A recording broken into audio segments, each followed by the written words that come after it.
చిరంజీవి ఇప్పుడు ఏం ప్లాన్ చేస్తున్నారు? తను మళ్ళీ రాజకీయాల్లోకి వచ్చే ఉద్దేశం లేదు.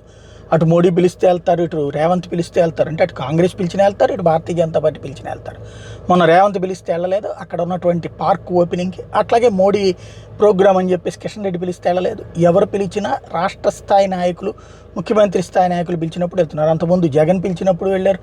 చంద్రబాబు నాయుడుతోనూ సంబంధాలు మెయింటైన్ చేస్తున్నారు. అది ఆయన ఏంటంటే అజాత శత్రువు అని పెంచుకోవాలని. ఎవరికి శత్రువు కాదు, అందరికీ మిత్రుడే. ఏనాడు కూడా ఎవరో ఆయన శత్రువుడుగా చూడరు అన్నటువంటి. ఒకప్పుడు తీవ్రమైనటువంటి విమర్శలు ఎదుర్కొన్నటువంటి వ్యక్తి ఇప్పుడు తను ఆ రూట్లోకి వెళ్ళాలన్నటువంటి ఆలోచన చేస్తున్నారు.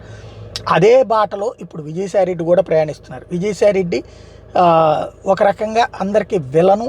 జగన్ తర్వాతన అంతగా ఆయన ద్వేషించారు బయట పార్టీల వాళ్ళు. అదే సమయంలో సొంత పార్టీ వాళ్ళు ఆశించినంత గౌరవం ఇవ్వలేదు. ఆయన వల్ల ప్రయోజనాలు పొందినటువంటి వాళ్ళు కూడా పని అయిపోయిన తర్వాత వదిలేసినటువంటి పరిస్థితి. అట్లాంటి దశలో విజయసాయిరెడ్డి చేస్తున్నటువంటి ఇది ఒకటి 1 by 1 అందరినీ కలుసుకుంటుంటాం. అటు చంద్రబాబుని పొగట్టడం, ఇటు పవన్ కళ్యాణ్ని పొగట్టడం, షర్మిలని కలిసి ఆమెతో కూడా ఉన్నటువంటి కమ్యూనికేషన్ గ్యాప్స్ని క్లియర్ చేసుకోవడం, ఇటు జగన్ని గురించి కూడా నెగిటివ్ మాట్లాడకుండా పాజిటివ్గా మాట్లాడుతూ సాగటం. తద్వారా తను కూడా అజాత శత్రువుగా ఉండాలని భావిస్తున్నట్టు కనబడుతోంది. అందులో రాజకీయ కోణం కంటే కూడా ఈ వయసులో ప్రశాంతంగా జీవించాలనుకున్నట్టు కనబడుతోంది.